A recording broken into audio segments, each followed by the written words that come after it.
So how teamwork works is two ways. One is through your speeches. You cross-refer to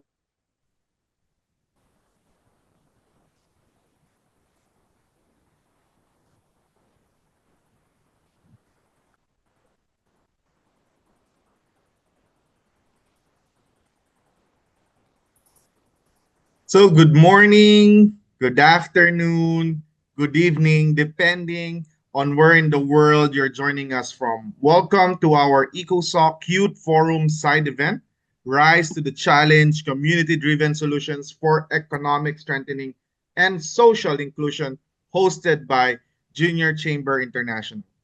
My name is Mark Joseph David, and I serve as the Executive Vice President of JCI. It's an honor to welcome such an inspiring international group of young leaders, change makers, and partners today. Let's take a second, whether you're in Africa, Asia, Europe, or the Americas, or the Pacific, to drop your name and country in the chat. Let's see how global our room is. So post it there. So we have from South Africa, Peru. Who else? Come on, guys. India, Vietnam, Tokyo, United Kingdom, Japan, Germany, Austria, Philippines, Bolivia, Malaysia, Antigua, Nepal, Ireland. Wow, that's fast. France, Ecuador, Suriname, Phnom Penh in Cambodia, Honduras, Finland. Wow, incredible. This is what JCI is about. Uniting young people from every corner of the world to lead positive change. Me from Syria. Sorry, I am from Syria. Hi. Over the next hour and a half, we'll explore how young leaders like you are turning crisis into opportunities through the JCI Rise initiative, building economic resilience, fostering inclusion, and driving bold impact in their communities. You'll hear from high-level speakers, interact in your language of choice during breakout sessions, and engage with experts from global organizations like the Ban Ki-moon Center, the International Chamber of Commerce, ISEC, BNI, and Social Impact Award. So before we get started, few quick notes for everyone. Please keep your mics muted unless you are speaking. If you have any questions, pop them in the chat anytime. We have a great team looking over our chat rooms for if you have questions. If you need interpretation, live interpretation is available during the main session in the following languages: English, Spanish, French, and Japanese. So how to access language channels? In the Zoom sessions, click the globe icon labeled interpretation in the Zoom toolbar. Select your preferred language from the list. We'll also share a message in the chat with detailed instruction to help you access the interpretation channels in your preferred languages. So to start, let's kick off tonight's event. I'm honored to introduce 𝗘𝗖𝗢𝗦𝗘, the Interim Secretary General of Junior Chamber International. SG Alvin, the floor is yours. Thank you, VP Mark. Good morning, good afternoon, and good evening to everyone joining us from across the globe. It is truly inspiring to see so many passionate and engaged individuals gathered here for this important side event at the 𝗘𝗖𝗢𝗦𝗢𝗖 Youth Forum. On behalf of Junior Chamber International, I'm honored to welcome you to Rise to the Challenge. This event is more than just a session on the program. It is a vital space where youth voices, ideas, and actions take center stage in shaping the solution our world urgently needs. The 𝗘𝗖𝗢𝗦𝗢𝗖 Youth Forum is one of the most important platforms for youth engagement within the United Nations. It gives young people a direct voice in global policy discussion and the implementation of the Sustainable Development Goals. We are proud to contribute to this space through our side event where we highlight real, community-driven solutions created by young people for young people. Hosting this event is a meaningful opportunity. It allows us to bring together diverse youth leaders, partners, and organizations to exchange ideas, highlight local successes, and inspire new ways of working together. It is a space where we celebrate what young people are already doing, while also laying the groundwork for what we can achieve collectively. At the heart of today's conversation is the JCI Rise initiative. Our commitment to rebuilding stronger communities, investing in people, sustaining progress, and evolving with the needs of our world. JCI Rise is not just a program, it is a mindset. A belief that when young people are empowered and united, they can transform the future of their communities. What makes JCI Rise impactful is the way it brings local energy and innovation into the global conversation. Youth-led solutions grounded in real experience are what push development forward. That is exactly why we are here to share and strengthen today. This event is not just about showcasing projects, about creating connections, fostering inclusions, and building a sense of shared purpose. Whether you are here as a youth advocate, a development partner, or someone passionate about change, your voice and your presence matter. Now, more than ever, we need platforms that bring young people together across regions and sectors to build resilience and inclusive community. That is why this side event and the 𝗥𝗚𝗦𝗘 Youth Forum as a whole are so important. They remind us that collaboration is not only possible, it is essential. Thank you for being here today. Thank you for your energy, your ideas, and your commitment to making a difference. Let us rise to this challenge together. A warm welcome once again. Thank you very much. Big round of applause to our interim Secretary General Elvin. And now let's welcome someone who needs no introduction. Our 2025 JCI President, Keisuke Shimoyamada. He's here to share his vision on how youth leadership is essential in achieving the SDGs. So, Mr. President Keisuke, welcome. Thank you, EVP Mark. Dear participants, distinguished guests, young leaders, and partners. Good afternoon, konnichiwa. Good day, buenos dias, and bonjour from Ouagadougou, Burkina Faso. It is a real pleasure to be here with all of you today at this important gathering. Thank you for joining us as we come together to spotlight what young people can achieve when we lead with a purpose and act with unity. At JCI on the global scale, we believe deeply in the power of a community.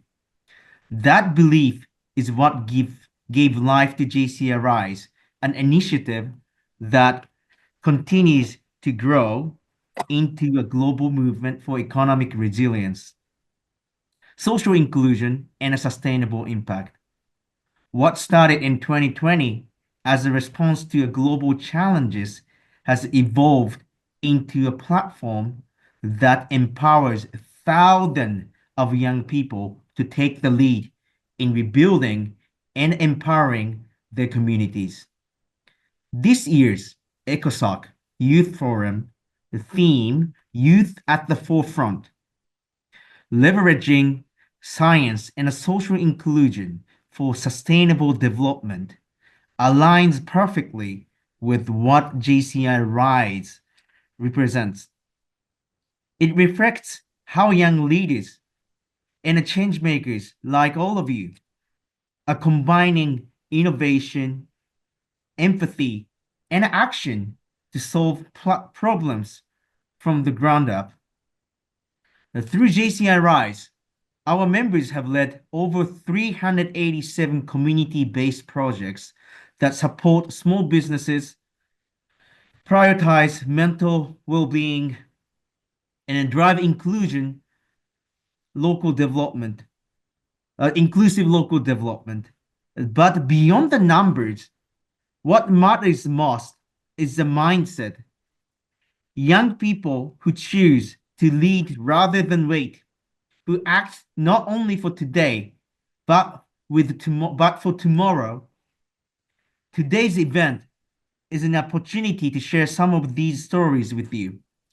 We will dive into the core values that make JCI Rise effective, explore how youth can use its framework to drive impact, and then learn from one another across languages, regions, and sectors.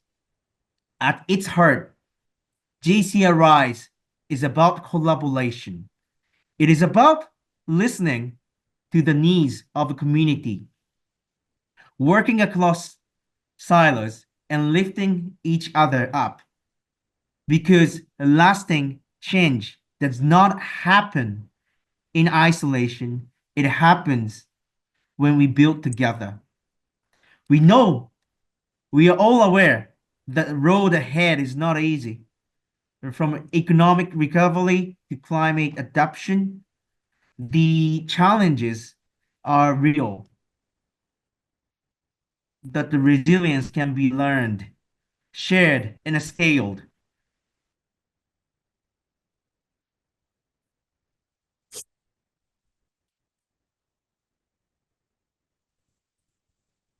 Short, thank you very much for your energy, your commitment, devotion, and a partnership. Let us use this moment to connect each other, inspire one another, and rise to the challenge before us. Let us keep building the future we believe in. Thank you very much. Merci beaucoup. Gracias. And ありがとうございました。Thank you so much, Mr. President. Let's now dive deeper into the heart of this session, JCI Rise, the initiative that powers our projects around the world. So please join me this time in welcoming our chairperson for JCI Rise Committee, 𝗘𝗖𝗢𝗦𝗢𝗲, and our chairperson for JCI ESG Committee, 𝗘𝗖𝗢𝗦𝗢𝗲, who will walk us through the impact, framework, and the real-world examples of Rise in action. So Crystal and Anirudh, you have the floor. Thank you, 𝗖𝗵𝗹𝗲, for giving us the floor. It's a real pleasure. Greetings to everyone. My name is 𝗘𝗖𝗢𝗦𝗢𝗲, and I have the honor of serving this year as a chairperson for JCI Rise Committee in 2025. It is a pleasure to be here with you at this ECOSOC Youth Forum side event titled Rise to the Challenge, Community-Driven Solution for Economic Strengthening and Social Inclusion. Today, I will be sharing with you the story of JCI Rise, how it works, and the incredible impact that it has created across the world. Slide, please.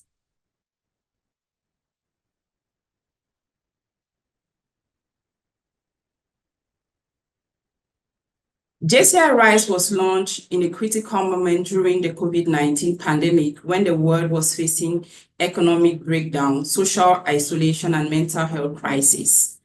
JCI saw the need to respond not just in a short-term relief, but in a long-term framework that will empower young leaders to rebuild their community and economy. How JCI Rise was born, that is how JCI Rise was born. And today, it has a vision to empower young people to lead the recovery today, tomorrow, and into the future.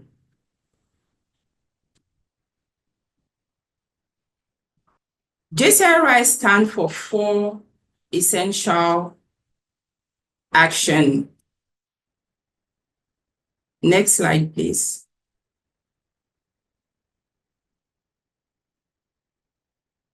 JCI Rise stands for 4 essential actions. Rebuild, meaning restoring the social and economic fabric of our community. Invest in young people into innovation and inclusive development. sustain initiatives that are scalable and long-term and long-lasting, and evolve by learning, adapting, and transforming our leadership for future challenges. It is not just a response to COVID or to economic crisis, it is our roadmap to action within the organization.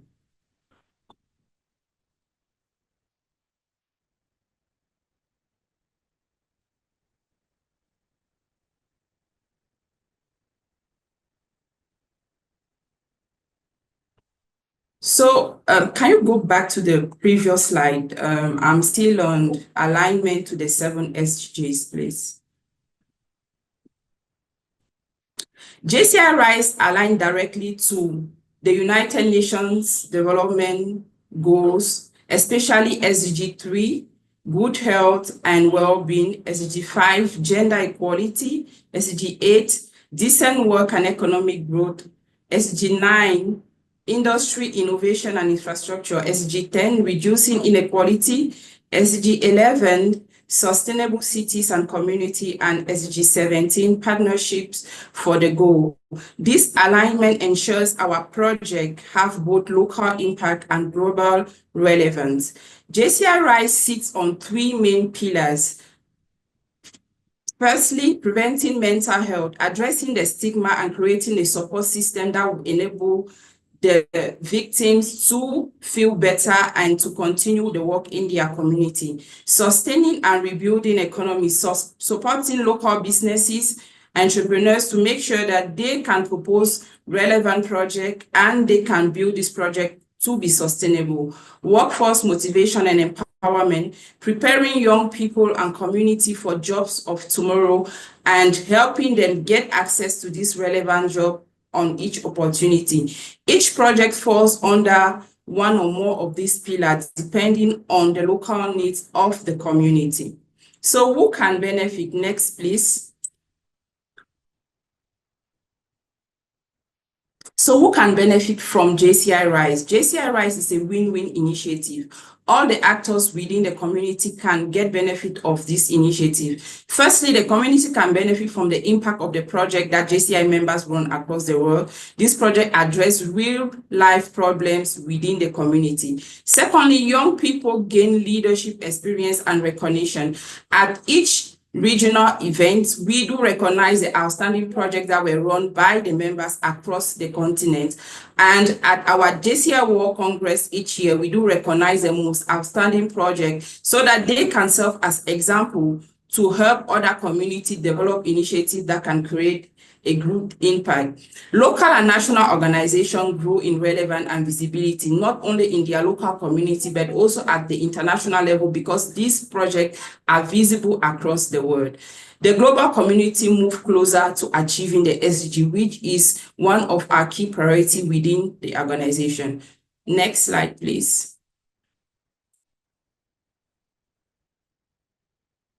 So what are the key benefits for JCI RISE? Firstly, you can access the JCI toolkit that were developed by JCI members that can be used across all business sectors, for NGOs, for organizations, and also for businesses. You can have mentorship opportunity because as we run projects, it's also an opportunity for us to coach young people and give them the skills they need to run the project. And also you can learn from our best practices, looking at what works across the world and taking it back to your own local community.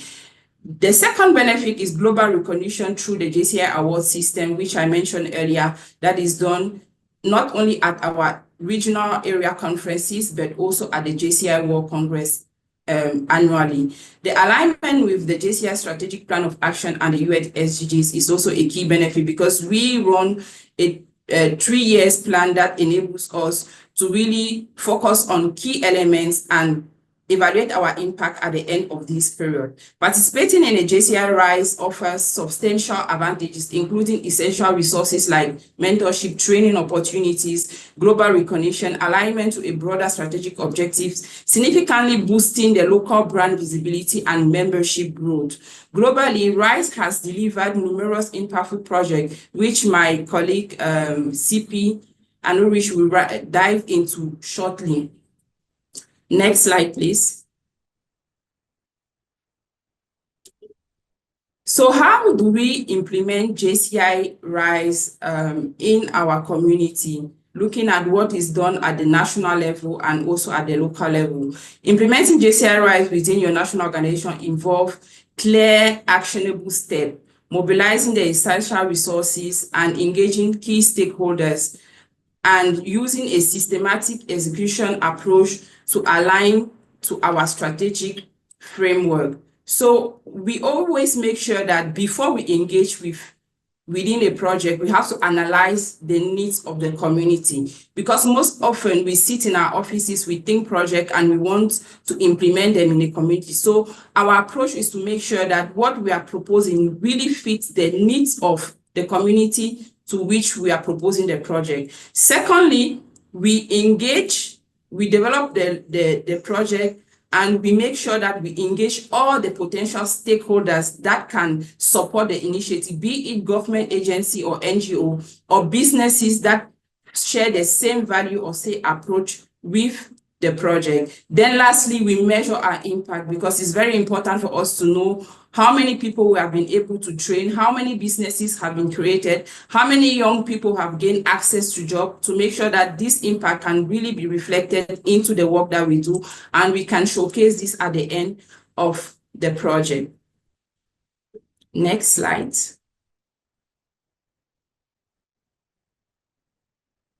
So what do we use to execute a project? We have what we call the JCI Action Framework. The JCI Action Framework is our roadmap to project execution. As I mentioned earlier, we analyze the needs, we develop a project, we write down the project based on the needs or the observation that we made on the ground. Next, we execute the project. And lastly, we review to make sure that next year, we can improve and upgrade in terms of content and quality being delivered. So this also falls into the 4 areas of opportunity of our organization, be it individual development opportunity, business and entrepreneurship, community impact, and international cooperation. Next slide, please.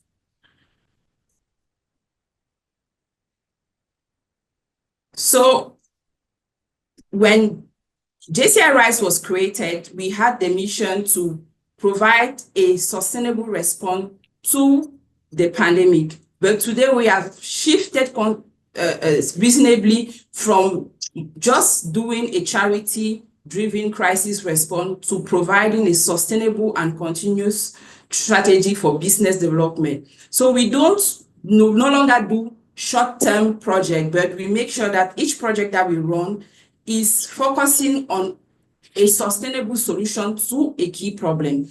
So we will no longer be doing short-term reforestation campaign, but we will support sustainable agriculture and green tech education. We will no longer be doing cancer awareness campaign, but we'll be supporting health tech startup and workforce adaptation. And lastly, we will no longer be doing plastic reduction awareness, but building sustainable solution to maize industry. JCI RISE has moved beyond short-term initiative, focusing on economic sustainability, future orientation solution, and global collaboration. Next slide, please.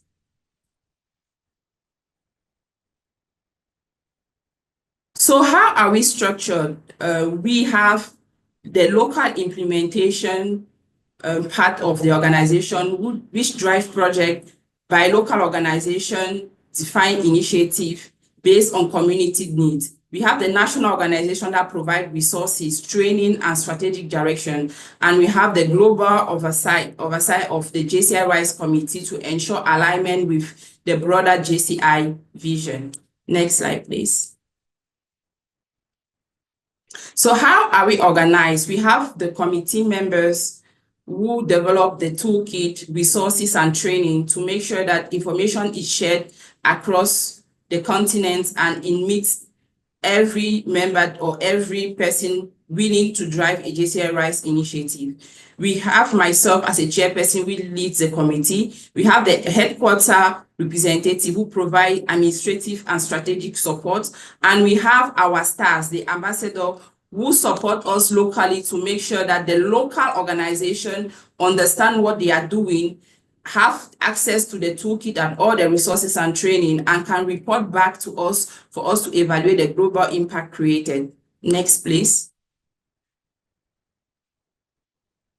So thank you for being present here today. I will stop here, but I will give the floor to my fellow CP who will be diving into the key projects that have created impact and showcasing what we have been able to do across the world. Thank you very much. Thank you, CP Crystal. Good morning, good afternoon, and good evening to all those joining around the world. I'm Anirudh Sisler, currently serving as JCI ESG Committee Chairperson. As you have seen, the JCI Rise more than a response, it's a movement. And over the past 5 years, it has delivered real, measurable impact through projects aligned with our core three pillars: preserving mental health, sustaining and rebuilding economies, and workforce motivation. Today, I am proud to take you on a journey across 4 areas of JCI to spotlight how local action is driving global change. The first pillar, let's begin with mental health, a pillar that gained urgency post-pandemic, yet remains deeply personal and culturally nuanced. In Americas, JCI Suriname organized Women's Health and Wellness Masterclass, empowering women leaders to prioritize well-being and personal growth. In Asia and the Pacific, JCI Hong Kong organized Love Without Boundaries, You're Not Alone, fostering intergenerational inclusion to support elderly mental health. In Europe, JCI Switzerland organized May the Mental Health Be With You, creating open dialogue around mental health taboos in an informal setting. In Africa and the Middle East, JCI Mauritius organized Thrive Ability Mental Health for All, building mental health support systems for people with disabilities and families. From elderly care to disability inclusions, these projects show how mental health support can be tailored, inclusive, and deeply human. The second pillar highlights our role in economic recovery, reviving local businesses, supporting innovation, and building financial resilience. In Americas, JCI Suriname organized Entrepreneurship Fair, empowering small businesses through hands-on training and digital tools. In Asia and the Pacific, JCI Hong Kong has come up with an innovative project, SDG Enterprise Awards, recognizing businesses advancing the SDGs and driving sustainable change. In Europe, JCI Belgium has organized Gom Beer Marathon, revitalizing tourism and local breweries through a cultural walking experience. In Africa and the Middle East, JCI Tunisia organized Sail Hackathon, turning youth ideas into startup through an intensive entrepreneurial hackathon. From product showcases to sustainable awards, these initiatives show how JCI supports economies at every level, from micro to mainstream. Our final pillar, workforce motivation, focuses on driving purpose, inclusion, readiness in today's changing workforce landscape. In Americas, JCI Paraguay has organized Kawazu Emprende, fostering entrepreneurship as a mindset and building the first regional network. In Asia and the Pacific, JCI Hong Kong has organized 10th Best Employee and Employer Awards, promoting inclusive labor relations and celebrating SME workplace leadership. In Europe, JCI Netherlands has organized Future Talks, advancing leadership and sustainability through business-led storytelling. In Africa and the Middle East, JCI Syria organized She Makes It, equipping over 100 women with tech and soft skills to enter digital workforce. These projects show how JCI members are actively motivating the workforce, from promoting leadership in Europe to opening new doors for women in tech in Syria. JCI Rise is more than just a campaign. It's a global blueprint for how young members can actually drive meaningful change in their communities. JCI Rise projects are strategically aligned with 7 core SDGs, which you see on the screen. Depending on the project design and target audience, many RISE initiatives also contribute to additional SDGs. These secondary linkages help us to amplify the long-term impact of our work. Whether it's advancing mental health, supporting small businesses, or empowering future-ready talent, every RISE project contributes to more inclusive, resilient, and sustainable world. As we move forward, JCI Rise remains a call to action, to rebuild with purpose, to invest in people, to sustain what matters, and to evolve with the world. Together, we are not just responding, we are shaping the future. Thank you very much for the opportunity. With that, I bring it back to our amazing host, EVP Mark.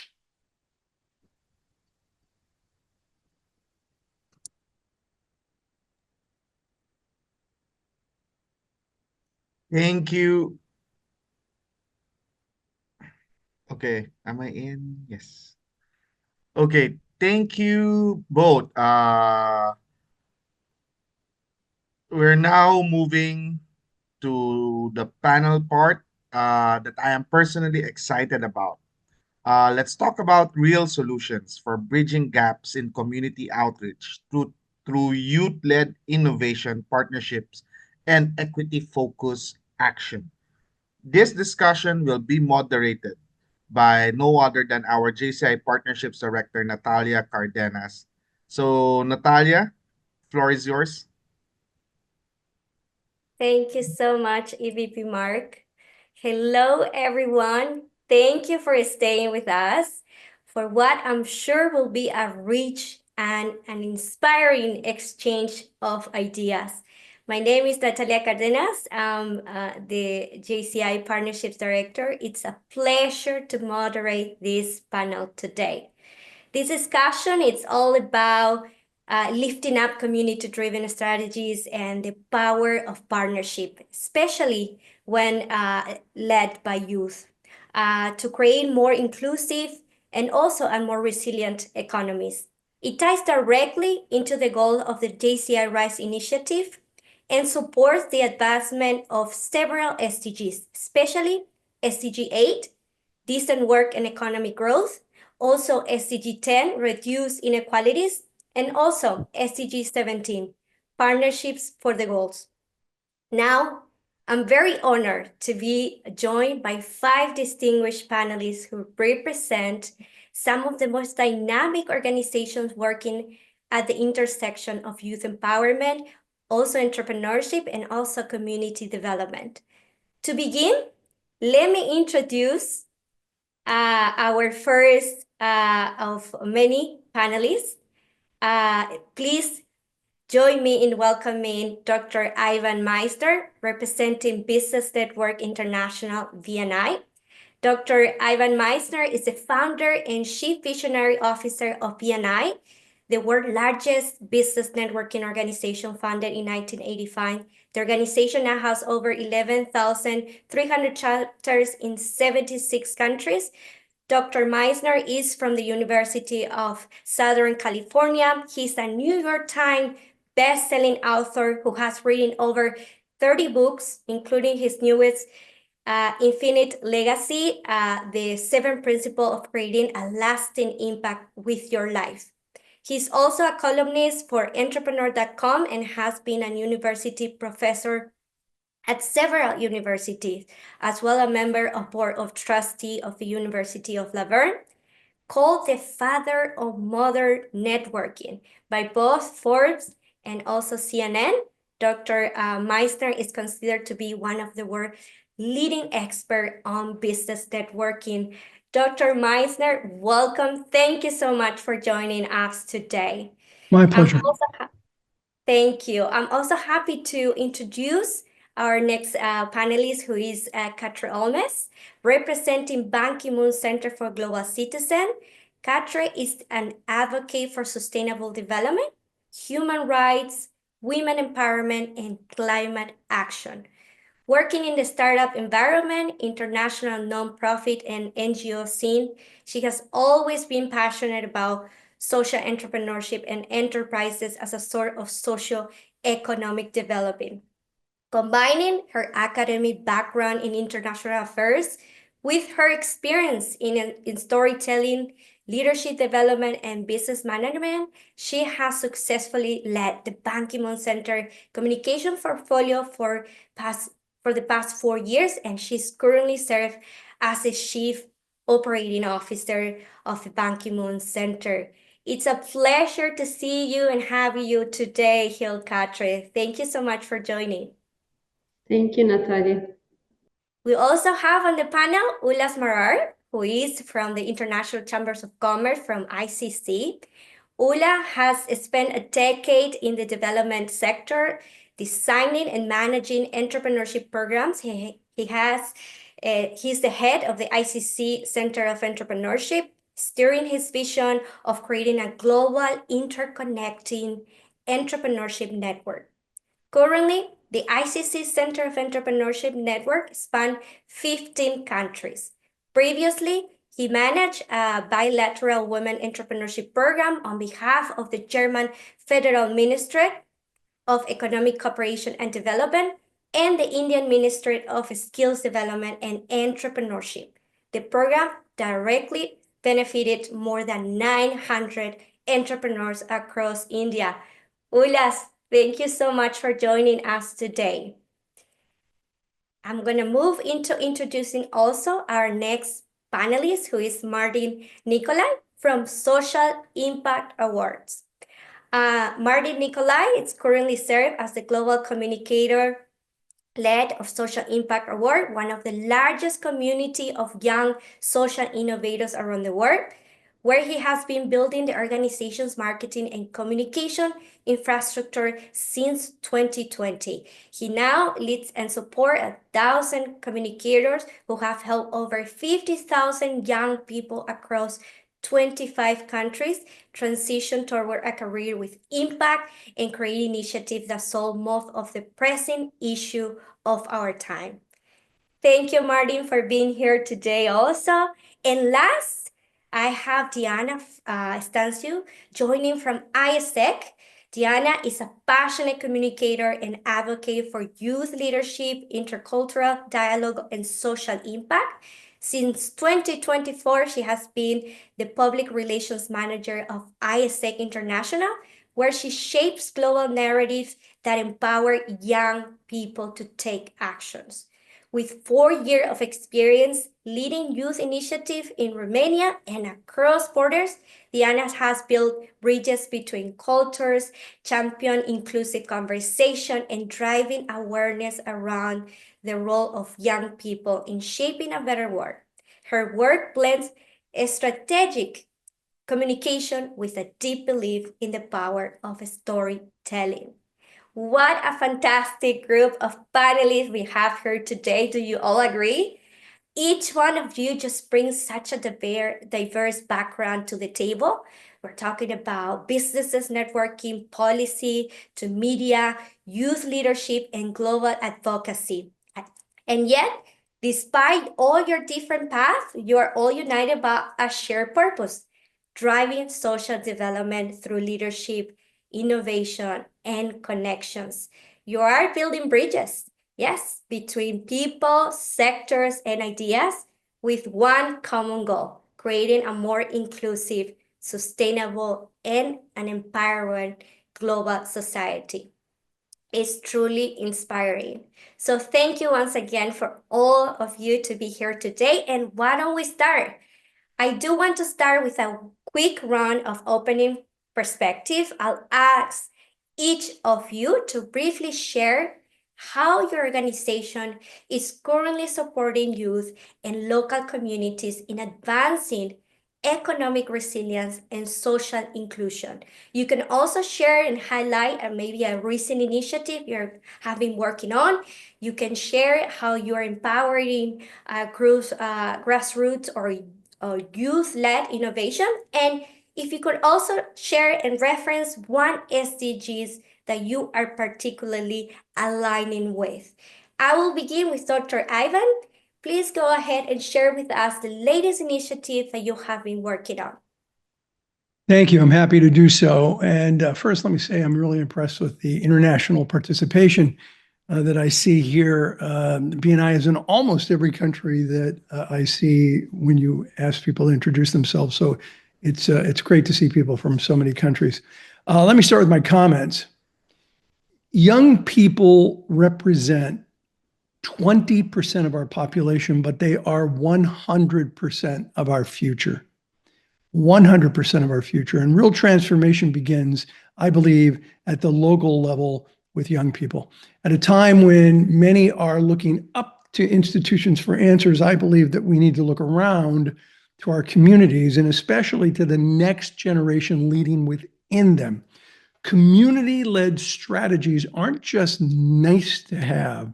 They really are the foundation of sustainable economic strength and inclusive development. Why? Because when change is driven by people, it's owned by people. And when it comes to innovation, young leaders are not just the leaders of tomorrow, they are, in fact, the innovators of today. They bring new ideas, digital fluency, and a hunger for impact that can turn grassroots ambition into global advancement. But youth potential needs fuel, and that fuel comes from collaboration and co-creation. Government, business, nonprofits, and education, each sector alone is limited, but when they partner strategically, especially with business, they unlock possibility. So let me offer 3 practical insights. First, co-create, don't dictate. And if you don't understand what the concept of co-creation is, take a look at a book I wrote called The Third Paradigm, which is about co-creation, the third paradigm. In this, I invite youth not just to the table, but to shape the table itself. Programs designed with young people lead to ownership, relevance, and results. 2, think in triads. Community plus youth plus sector partners. The most resilient initiatives I've seen have this 3-way synergy: local insight, youthful drive, and institutional support. And 3, measure more than metrics. Economic strengthening is not just about GDP or job creation, it's about dignity, belonging, and capacity building. Let's start by measuring how people feel, how they feel seen, supported, and mobilized. At BNI, we've seen firsthand how local leadership fueled by strong networks can scale into global movements. We now have 11,300 groups, 340,000 members worldwide. And that same principle applies here. When youth are connected, empowered, and believed in, their ideas become economies, their efforts become ecosystems, and their dreams rewrite destinies. Let's not settle for symbolic inclusion. Let's champion strategic collaboration and co-creation. Let's invest in youth-led solutions that turn possibility into prosperity for everyone. Thank you. Thank you so much for sharing that. So what I'm gathering right now is how real transformation starts at local level, how important that is, and 2 keywords, collaboration and co-creation. Fantastic. 𝗘𝗖𝗢𝗦𝗢𝗖, I will leave the floors to you if you could share also your latest initiative that you have been working on. Thank you, Natalia, and thank you for having me today here with these other amazing panelists, and 400 participants in a call is fantastic, really shows your reach of network. So hi everyone on the call here today.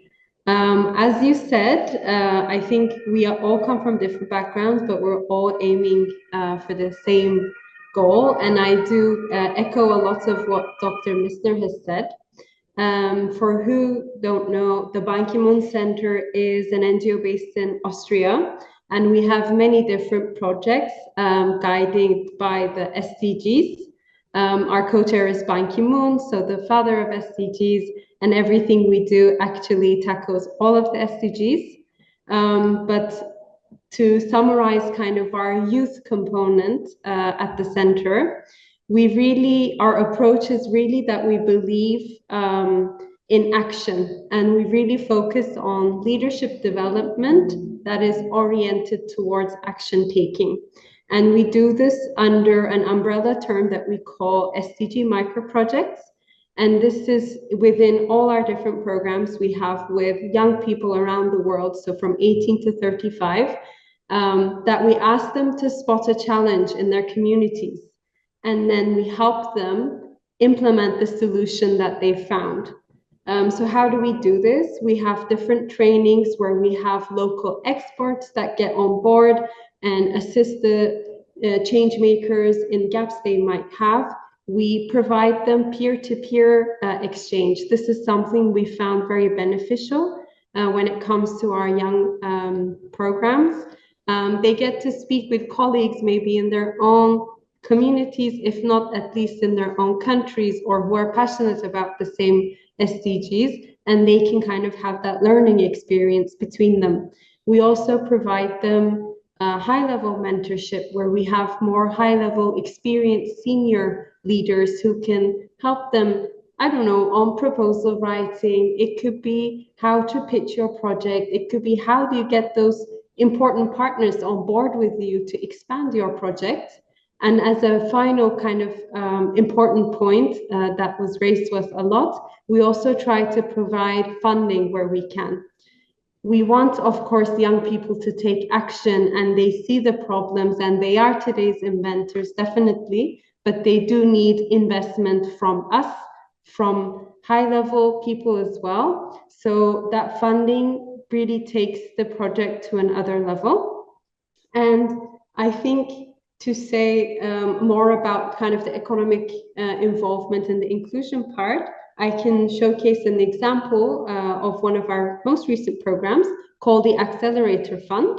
And within this program, we had around 25 different young people from all around the world who came together to build a committee that would then go ahead and create guidelines of how to choose local initiatives that we should fund. So we kind of really left it to them to decide what these different criteria could be. And then they were able to select 10 different change makers to provide funding for, and they managed the whole process themselves. And for us to see their stories now unfold in this year, upcoming year, is very exciting. But it really, they receive funding to do this program, then they disperse funding themselves. So this whole cycle really empowers young people to take the action themselves and then follow through. So really, definitely, it's for us not to talk about the SDGs, but get young people to actually achieve the SDGs. Thank you. Amazing. Those final words are very powerful. How important it is to actually achieve those SDGs that we are all working on right now. Amazing information also for our members, project managers, all our members that are working very hard and continue to push in our JCI Rise initiative. So thank you so much, Katja, for sharing that. I'll leave the floor also to Ulas right now for him to also share about what programs and initiative is the ICC it's working on right now in order to support entrepreneurs. Thanks, Natalia. It's a pleasure to be here. I was listening to Dr. Messner very eloquently talk about some of the foundational aspects of the ecosystem and change making. And then as he was talking about young people being the 20% constituting 100% of the future, it brought to me this sudden realization that we're in a period of a very exciting sort of change. It is very well understood that SMEs are the engine of the global economy. However, how SMEs are perceived is fast changing. We are looking at a scenario where SMEs are very keen to shed the traditional tag that was always attached to them, right? There is a new generation of young SME founders who are saying that we don't want to just use technology as an enabler. We want it to be the core of the work that we're doing.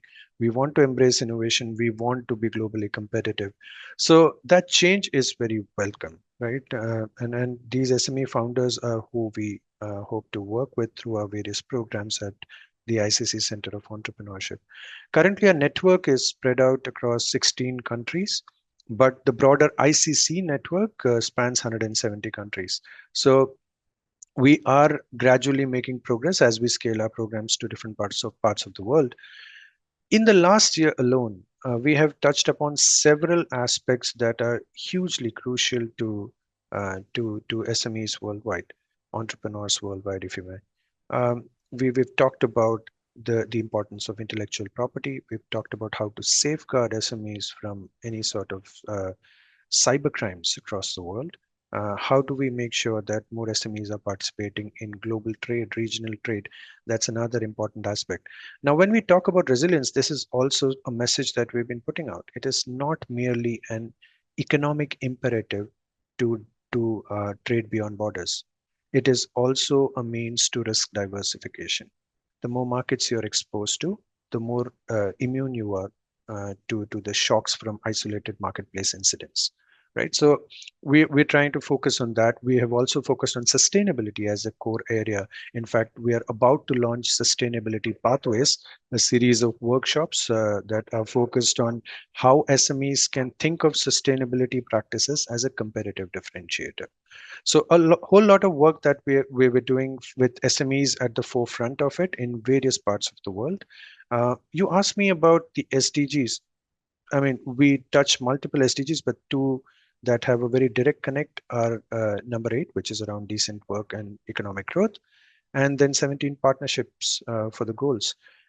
In fact, what a lot of people may not probably be aware of is that ICC was the first private sector organization to be given an observer status at the UN General Assembly, right? So we have partnered with various organizations across the world to be able to drive the development mandate forward. And as we do that, the one important thing we focus on is that we are not trying to compete with local actors. We are not trying to duplicate the work that local actors are doing. We're trying to build on top of the work that is already happening in local entrepreneurship ecosystems. With that, I'll take a pause and happy to delve into any of these topics. Great. Thank you so much, Ula. How fantastic. I also look forward to learn more about the sustainability pathway and continue to engage in our partnership so we can continue to come up with fruitful collaborations as we have done in the past. Right now, I'm going to leave the floor to Martin for you to also share how are you shaping social entrepreneurship? Wow, big question. Yeah, thanks so much for having me. Since most people have been quoting Dr. 𝗘𝗓𝗦𝗢𝗓, I thought I would do the same. And I just thought that it was really funny when he spoke about youth digital fluency, because I'm a young person and I couldn't even get my Zoom background to work. So I don't know so much about the digital fluency piece. But I do think it highlights a really good point, which is the idea that youth is at the forefront of most of the biggest kind of social transformations that we see around the world in many ways. And there's sort of this energy and this fuel within this group of young people. And at Social Impact Award, our work is very much to sort of tap into that energy and to try to unleash it in the most productive way as possible. So just to give a bit of context as to what Social Impact Award does, we're one of the largest communities of young social innovators under 30, and we empower young people through impact-driven entrepreneurial journeys in an international community. So we're currently active in over 25 countries, many countries that some of the participants of this great session are also in. And we do that in 4 key ways. So the first one is we work with the understanding that creating social or environmental initiatives is one of the most powerful ways to create change in local communities. And so we give these young people the skills, the tools that they need to create these ventures and to basically become active citizens themselves, even if they decide not to continue on with their venture journey in the future. The second big piece will be community building. So we basically jump in and create these communities of young people, connecting them with a bunch of different actors in the ecosystems. And because we work in a lot of countries where this is not a very large ecosystem, we also kind of act as an ecosystem connector, which also drives these solutions further and brings in more funding, more investments, more partners, and more actors for just the general growth of these kinds of solutions. And then the third way that we do this is by shifting mindsets. And this is really sort of the activation piece of what we do. And it's really founded on this belief that young people many times don't actually realize they have this power and they have this potential. And I'm sure this also goes for a lot of people that were in this session. Just think back on, you know, at the beginning of your journey, did you always know that you could actually do this, right? And for many of us, this was the case, but for many of us, it is not. And so a lot of our work is focused on trying to unleash that potential by sort of giving them the understanding that they can do this through events, through media projects, and all kinds of different things. And I just want to point to one project that we've done most recently, because this was one of your questions, Natalia, which is the Impact Blueprint, which is basically the world's first guide for young people on how to make money doing something that you love, all while making the world a better place. It's in the form of a YouTube series and an accompanying 7-day Finding Purpose newsletter challenge to create a social venture. And it's actually gotten over 400,000 views on YouTube by more than 250,000 people. And it's supported over 200 people to start their journey and create a social venture themselves. So I'm also going to link that in the chat because I want you guys to see it. And it's a great project, and it really touches on pretty much all the SDGs. So something I'm super passionate about. And I guess I pass it back on to you, Natalia. Thank you so much, Marty. I look forward to watching those sessions also. The Impact Blueprint, how to make a world a better place. Looking forward to watching those videos on YouTube. I invite all the JCI members to do that as well. So Diana, please go ahead and just share us what have you been working on lately in supporting the work of AIESEC. Hello, everyone. I'm very happy to be here, and thank you, Natalia, for the introduction. I will start with saying that for us, empowering youth and local communities starts with trust. We trust young people with responsibilities such as leading teams, such as building projects, working with partners, and that trust transforms them. They start seeing themselves not just as students or volunteer, but as people who can actually make a difference. Our programs, and for whoever doesn't know, AIESEC is an international platform for young people aged 18 to 30 years old. And we are facilitating international exchanges, either a global volunteer program or global internship programs. And since 2022, we also have global teaching programs. So our programs are made and are designed in such a way that are taking young people out of their comfort zone and place them in local communities, sometimes on the other side of the world, sometimes even in their cities, working on these specific projects. And in these projects, they are listening, they are learning, and they are working side by side with the other young people and the other actors in their local communities. What I've seen again and again is that when young people are given the space to try, to fail, to grow, they rise to the challenge together. And it's actually giving, even if they are having, and I can speak from my own experience that I had many failures when I started in this experience because I was put in real life experiences and I had no idea what to do. I rose to the challenge and I've actually made the best out of it. Maybe not the first time, maybe not from the second try, but from the third trial as well. They don't need to be told that we don't necessarily need to be told that we are the future. We just need to be given the chance to act in the present. Of course, these words are matter for us, but in the same time, the actions matter the most. And this is basically what we do. We are putting the trust in young people, even if we are talking about AIESEC members, even if we are talking about the experiences that we are providing or the events and the projects that we are doing at local level. It's about putting trust in young people, and it's about giving them big responsibilities, which we do not want to see them as pressure, but we want them to see as pure responsibility and ownership over the projects. And one example that I can give here, it's an event that we are running for around 10 years at local, national, and international level, which is called Youth Speak Forum, an event organized annually in most of the countries where AIESEC is active. And it all starts with a national survey where young people highlight the most pressing social, economic, and educational issues in the country. Based on the results, we choose the most relevant SDGs, build an agenda, invite speakers, partner with organization, and of course, raise the funds to make it happen.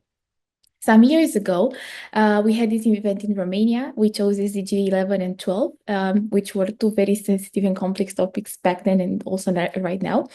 The biggest challenge was not logistics. It was creating a space where students, companies, public institutions, organizations, NGOs could actually sit at the same table without turning it into a blame game. It's because of you that this is not happening. It's because of you that you're not getting involved, and so on and so forth. As we know, it's happening all the time. We had to moderate a conversation between some of the most influential voices in the country, and our role was not to impress them. Our role was not at the end of the day to tell them what a great event you did, but it was to make sure that everyone in that room understands the issues, are feeling heard, and are living with something valuable. It was tough, of course, but it's exactly where the empowerment happens. We are placing the trust in some, I don't know, 20-something years old that can create this environment in which the most important actors of change in a country are sitting at the same table without blaming each other and actually discussing solutions for a better future, which is something that we lived through ISEC, and it's something that we are pushing for every day. Thank you. Thank you, Diana. I definitely want to highlight something that you shared, and I think it was very powerful and very connected to what we do. You just mentioned it's about rising among the challenge together, and that's what the JCI Rise initiative is all about. So that's very beautiful too. Not being scared of failing, but it's all about focusing on, taking part of the action side and then just rise together. Thank you so much for sharing that. I'll definitely appreciate everybody sharing your insights and everything about the work that you do. Now, I would love to dive into a little bit deeper into some specific questions so we can explore your work and the connections to today's theme for the event. So again, I'm going to start with Dr. Ivan. I'll start with you, and I'm going to ask because BNI is built on the power of connection and growth and networking. Now, for everybody here on the call, so and the participants to understand, how does the organization foster networking and collaboration among small businesses and entrepreneurs to drive economic growth and social inclusion? And also, how do this network align also with what we just talked about, which is the goals of the JCI Rise initiative? Well, that's a great question. When I got started, when I started BNI 40 years ago, we just celebrated our 40th anniversary. I was only 28 years old. I was, in fact, the youngest person in the room when I started BNI, and I understand what it takes to be a young entrepreneur. I was there and I experienced it. Everyone was older than me when I started the organization. Today I have a lot of gray hair. I'm not 28 anymore, but hey, I'm just happy I still have hair, so I'm okay with the gray hair. Not long ago, I had a BNI member come up to me and say, it's such an honor to be part of an organization that is 40 years old and the founder is still alive. I'm like, thank you. I appreciate that. To answer your question directly, at BNI, we foster economic growth and social inclusion by giving businesses, including young people, a structured platform to build trust-based relationships. That's what networking is all about, is building trust with other people. And that leads to real business referrals. We don't just connect entrepreneurs, we equip them with a system for sustained success and lifelong referrals. Our weekly meetings, our accountability, the structure, the mentorship, and the cross-sector networking, cross-national networking help our members grow not just their businesses, but their confidence, their visibility, and their credibility, which is very important as you become more experienced in business. Many of our members come from underserved or underrepresented communities, and by providing them with access to a global support network, we're helping level the playing field. When entrepreneurs feel seen, supported, and connected, economic inclusion becomes a reality, not just a talking point at that time. This is exactly where our work aligns with the RISE initiative. BNI chapters serve as micro ecosystems of resilience, inclusion, and sustainability. They're built on reciprocity based on trust, what we call giver's gain. And that culture cultivates businesses that are both competitive and yet community-focused and supportive of one another. Our networks can support RISE by acting as launch pads for youth-led projects, by sharing resources across sectors, and by scaling grassroots solutions into regional and even global impact. Because when small businesses rise, entire communities rise with them. Thank you. Correct. Very well said. I also have to highlight the power of trust that you were just mentioning. It's also behind partnerships, right? By building trust, we're also building the partnerships, and that's why we're all here also collaborating. So I appreciate that. I will move into my next question, and this one is for Keysuke. We know that the Ban Ki-moon Center has been a strong advocate for youth leadership in sustainable development. So could you share how the Ban Ki-moon Center is equipping young people to lead the space of social inclusion, and also what tangible opportunities or resources are available for them to want to champion the SDG agenda? I know you mentioned some of it earlier, but please share all the details that you have so our JCI members can be involved as well. Of course. Thank you for that question. I think, like many of the organizations on the panel here, we are definitely empowering young people on the ground through different trainings and different kind of network connections and different financial tools. But what I must underline definitely is what we see now for the past 7-8 years. We have around 400 young people in our network. And what we really see is these people are very empowered. They know what they're doing. They know what they're passionate about. They know where they want to go. All they need sometimes is they need to know that one person in that one specific environment. They need to go to that one specific event to have their voice heard. So it's really, I would say, that's where the Ban Ki-moon Center comes into play. I could give an example to just make it a bit more tangible. One of our young farmers we work with, 𝗘𝗖𝗢𝗦𝗢𝗧, he's based in Kenya, Nairobi. And when we met him, he had just negotiated 1 acre of land from his father's farm to convince him that he could be a great farmer and produce much more on the smaller acre and have climate resilient tools that would bring more yield. And he said that's the stage we met him. And once he went through kind of the training program we had, where he came together with different farmers to exchange ideas, solutions, but also we connected him with different experts that helped him better what he was doing. The next step, he said, was that you brought me to COP27, put me at a table with Bill Gates, and you left me there. And ever since, from that moment, different doors have opened up to me. I am outspoken, and now I advocate on behalf of women farmers. My dad has given me more land. So these are really kind of a very tangible example that makes us really proud, but just shows they know what they're doing. They just need that one step to help them. And I would say for resources, as you said, I mentioned a few, but as the Ban Ki-moon Center, we have on our website a page called Resources, where we have links to different online courses. They're all free and self-paced. There's one actually led by Ban Ki-moon himself on Coursera, talks about the Sustainable Development Goals and kind of the whole idea behind it. We have different courses based on women empowerment. So how can you become involved specifically for gender issues? We have one which is called Global Citizenship. So how do you become a global citizen? Everything we're talking about is the global citizenship mindset. So how do you become a person that thinks beyond their own borders, and how can you take action for that?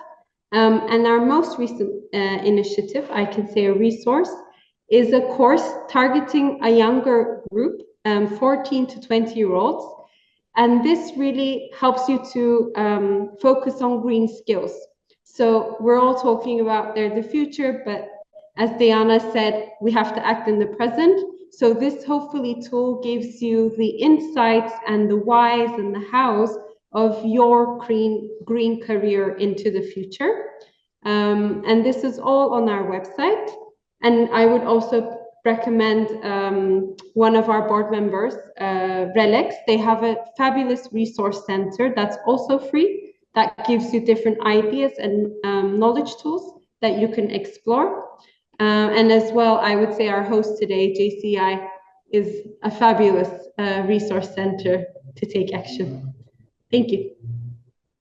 Thank you, Katri. Yes, so many tools, so many resources, so many opportunities. I'll be happy also through our collaboration continue to share those and that information among our members. So I will let right now Ulas from the ICC, the International Chamber of Commerce. We understand that you are also supporting small businesses. You also understand that it's critical for building economic resilience, as you mentioned earlier as well. How does the ICC empower entrepreneurs and especially those small enterprises to achieve the growth that they're looking? And more specifically, how can young people engage and benefit from the ICC initiative and the work that the Center of Entrepreneurship is doing? Excellent question, Natalia. But I also want to touch upon something Katra just mentioned, and it's such an underrated part of entrepreneurship support.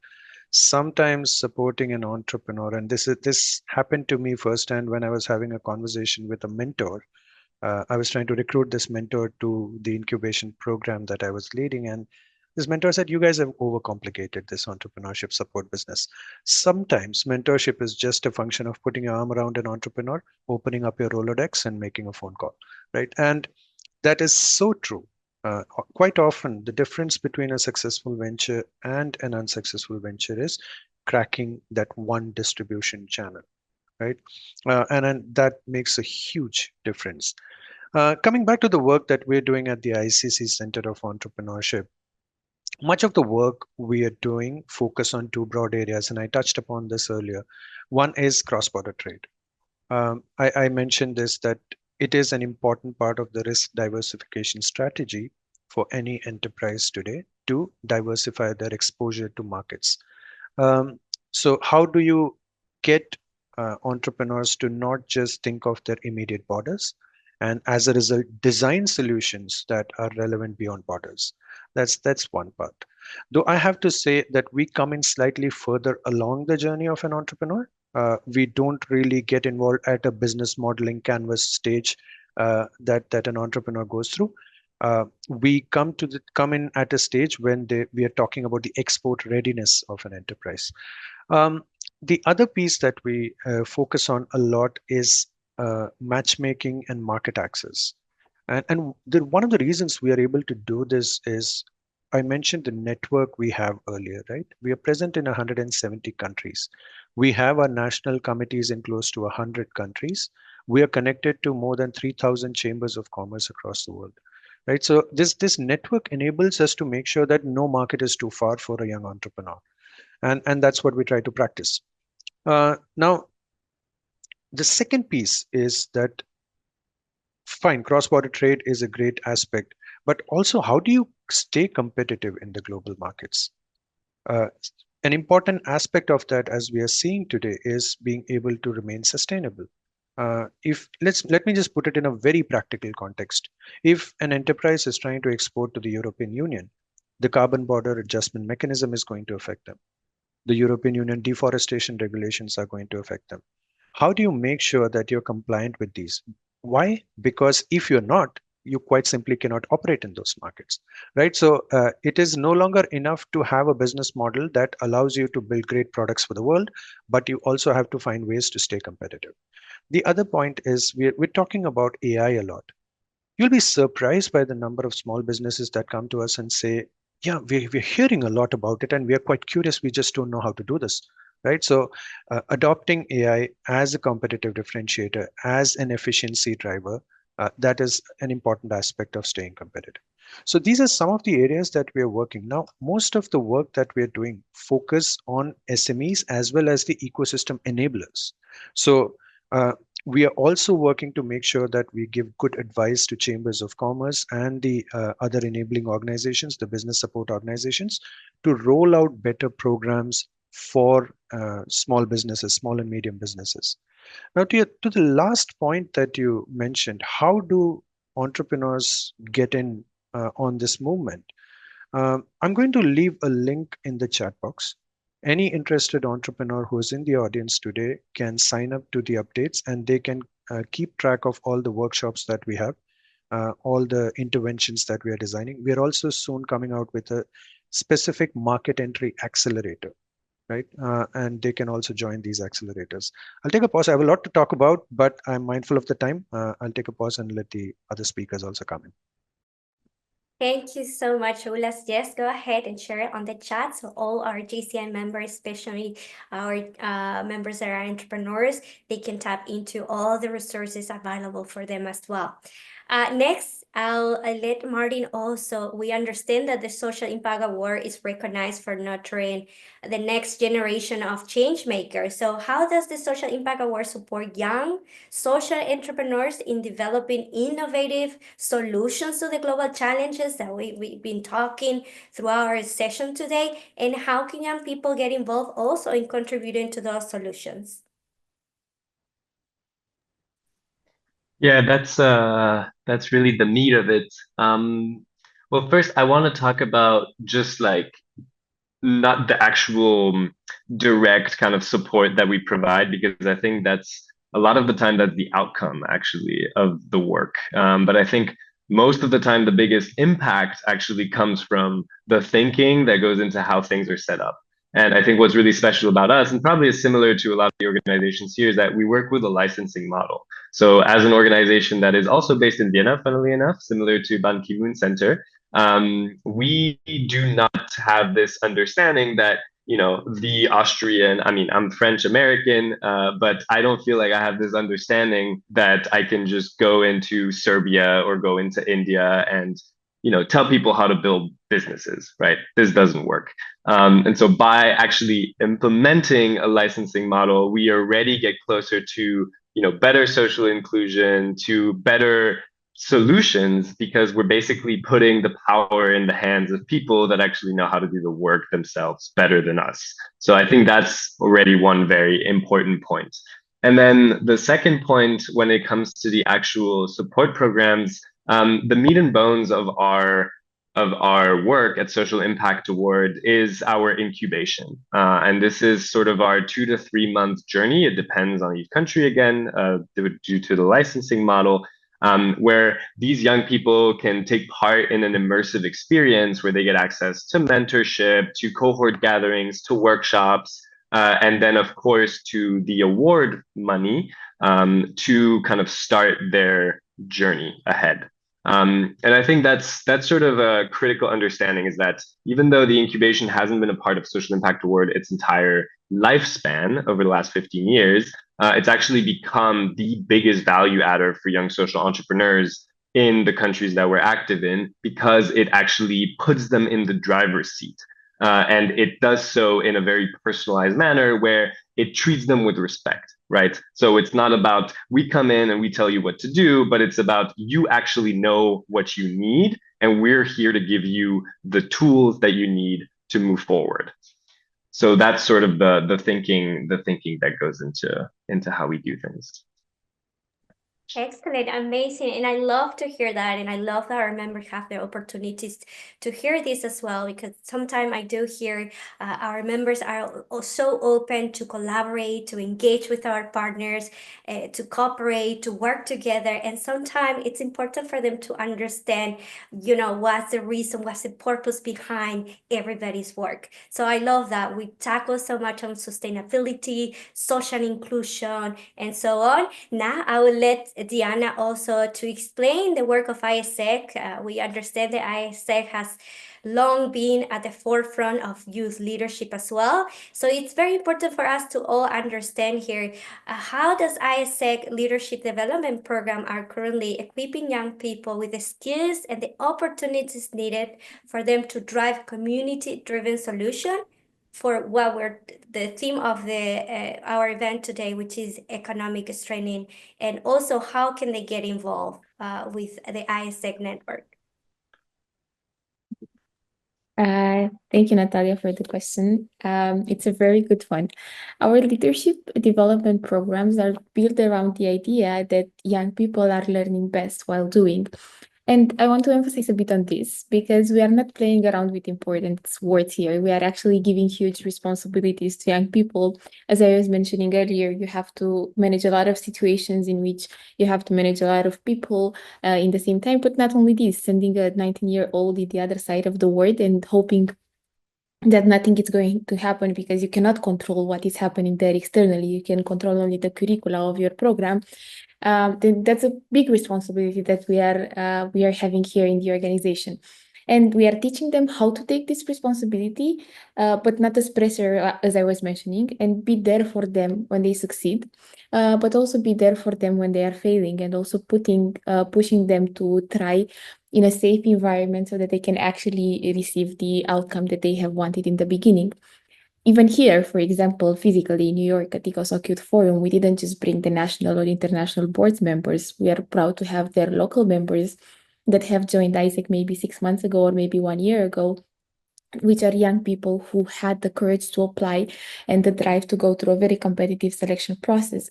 Because since we are present in 110 countries and territories, we also have a lot of members that apply to be part of the event. So basically, how we are working with these people are proof that for us, leadership is not about titles, whether it's through volunteering experience, through internship experiences, or simply participating on the local events and projects that we are having. Every AIESEC experience is designed to push individuals out of their comfort zones and into real life environments where they can lead with purpose. And I believe that what makes us unique in this way, it's not only that we are a community-driven impact, we are bringing a community-driven impact, but also because we do have a leadership development model that somehow we are trying to measure from an outer journey and an inner journey as well.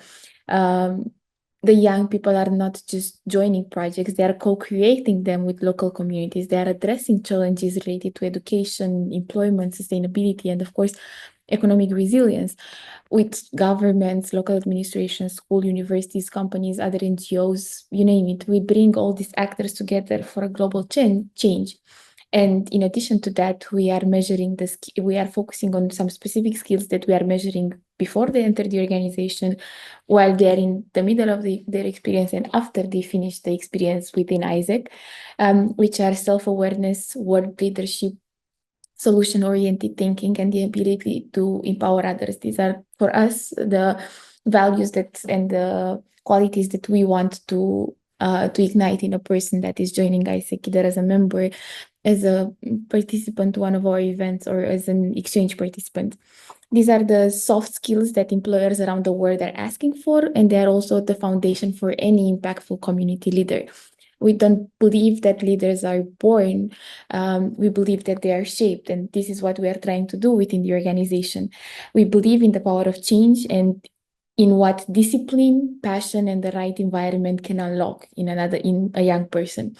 And when we talk about leadership, I really do want to make this mention. We are not just talking about titles like CEOs, founders, or executives, even though many AIESECers did end up in that point.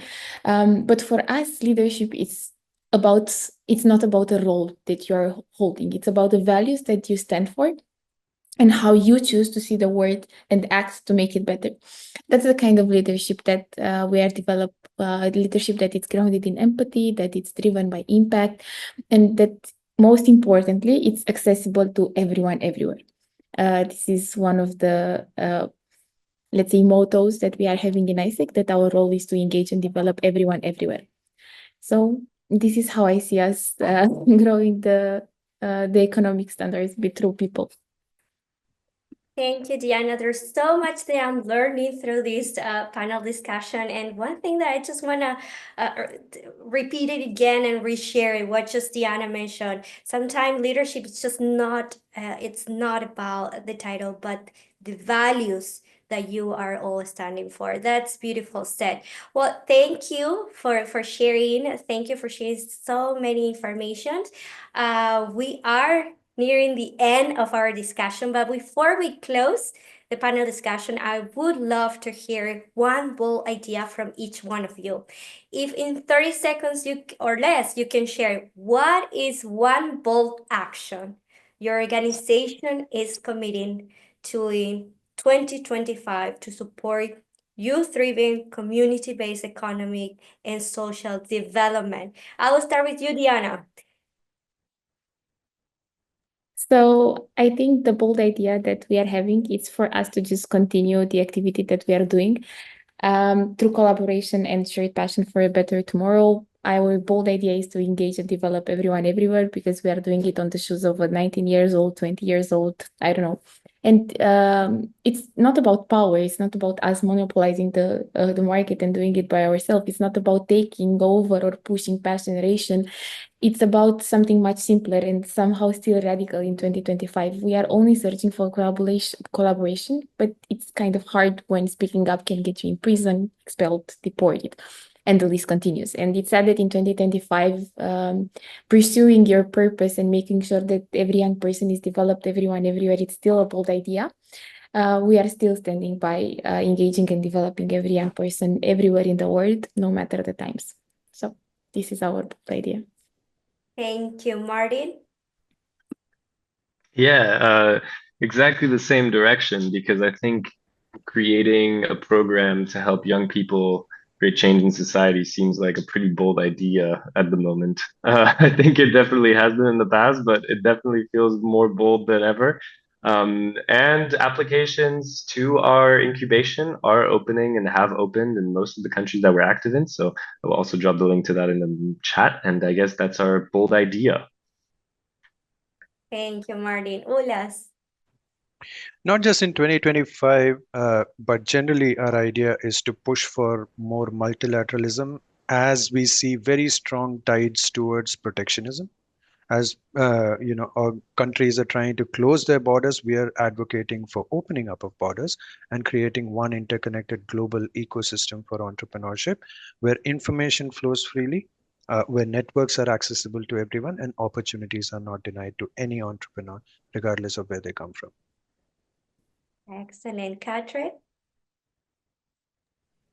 Yeah, I echo a lot of what other panelists are saying, but maybe to share a number, the center this year, we're committed to getting 10,000 subscribers to our Green Jobs online course and have new 10,000 young people around the world who are knowledgeable about our climate and know how to take action. So my colleague Katarina has shared the link. Click on the link, see if you can take the course. We also have a mentorship program coming, so feel free to apply and help us, bridge the gap to 10,000 young people across the world.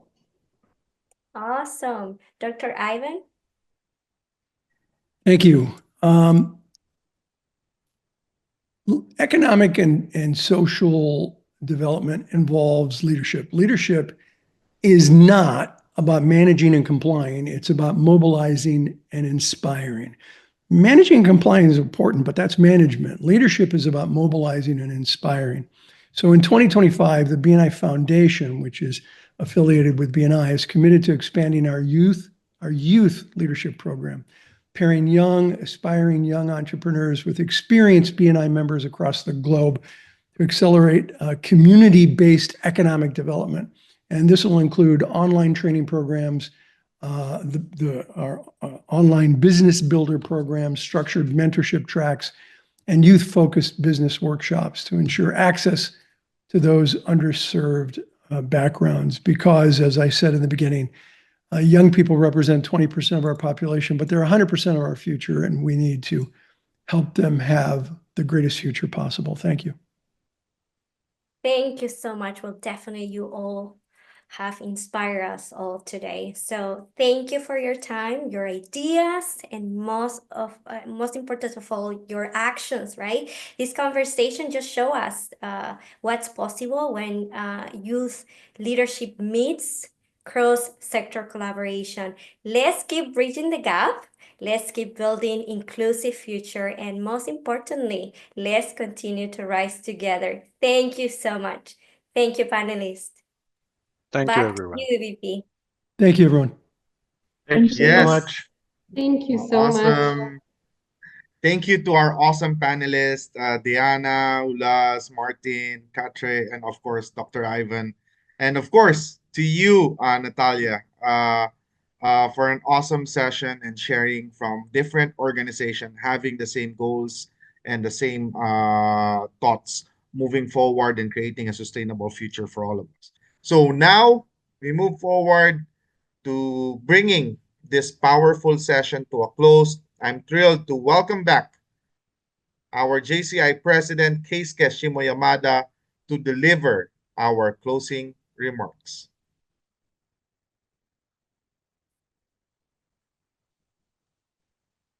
Thank you, EVP Mark. How was the session? Time went by really quickly, like a blink of an eye. So that means we had the really fruitful discussion. Thank you very much, all the speakers, panelists, and the participants for making today's side event very successful. Your insights, experiences, and a collaborative spirit have truly enriched our discussions. As we conclude this event, I would like to take a moment to reflect on the incredible discussions and insights we have shared today. The importance of collaboration, innovation,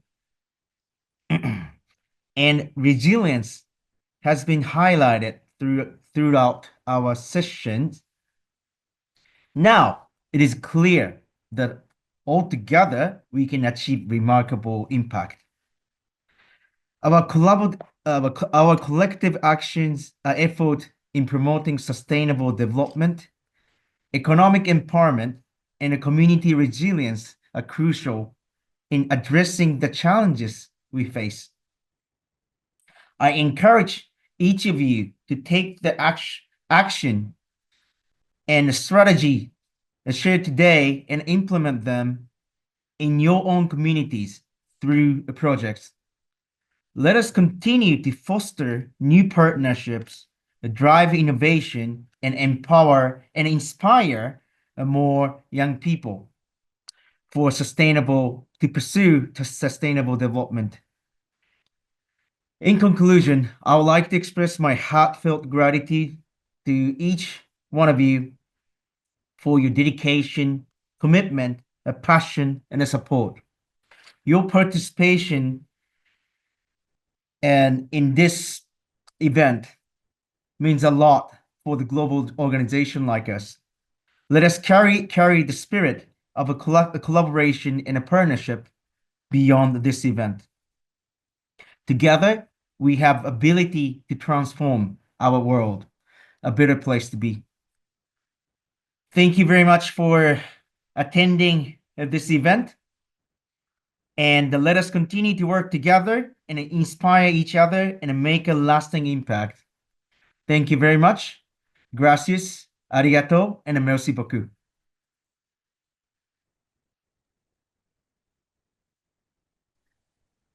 Thank you, our dear JCI President Keisuke. To everyone who joined today, thank you very much. From our inspiring speakers and moderators to every single participants here in Zoom and also watching us live on Facebook, the energy, the passion, the solutions that you've shown what global youth leadership and collaboration looks like. Let's carry this momentum forward, share what you've learned, keep building partnership, foster collaboration and working together, and never stop rising to the challenge. Remember this saying that planting trees 20 years ago may be the best time, but the second best time to plant trees is always today. So take care, stay bold, and I'll see you all very soon. Congratulations to everyone, and I'll see you all very soon. EVP signing off.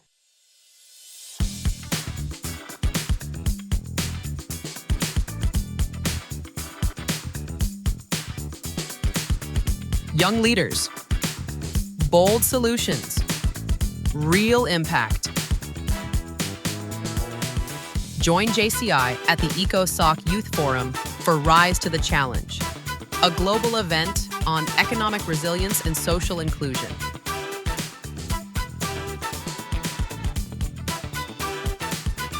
Be part of the movement.